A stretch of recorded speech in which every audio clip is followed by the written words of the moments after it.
महाराष्ट्रात डान्स बारच्या नावाखाली सुरू असलेल्या कथित गैरप्रकारांना आळा घालण्यासाठी राज्य सरकारने मोठं पाऊल उचललंय। विधानसभेत डान्स बार सुधारणा विधेयक 2026 मंजूर करण्यात आलंय। परफॉर्मन्स लायसन्सच्या नावाखाली डान्स बार चालवण्याची पळवाट बंद करण्याचा सरकारचा दावा आहे।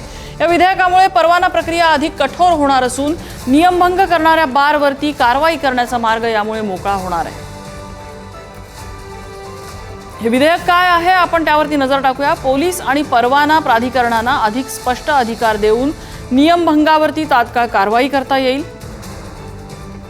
परफॉर्मन्स लायसन्सचा गैरवापर रोखला जाईल। लाईव्ह परफॉर्मन्सच्या परवान्यावरती डान्स बार चालवता येणार नाही। डान्स बार चालवण्यासाठी स्वतंत्र डान्स बार परवाना घेणं बंधनकारक असेल।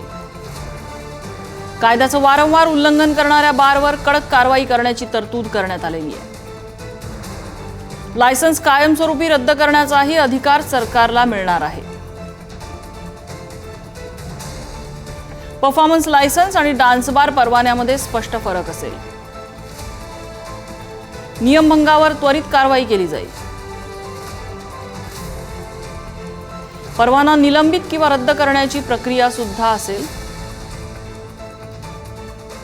बेकायदेशीर डान्स बारवरती त्यामुळे अधिक नियंत्रण मिळणार आहे।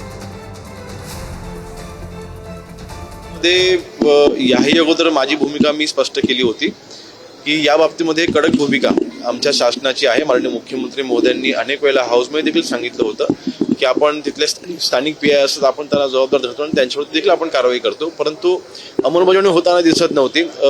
राजरोसपणे या गोष्टी चालू होत्या, त्यामुळे त्याच्यावरती बंधनं आणण्याकरिता हा कायदा नक्कीच उपयोगी पडेल। आणि ह्यामध्ये महाराष्ट्रामध्ये कुठल्याही ग्रामीण भागामध्ये किंवा शहरी भागामध्ये अशा गोष्टी चालणार नाहीत, याकरता हा कायदा नक्कीच उपयोगी होईल।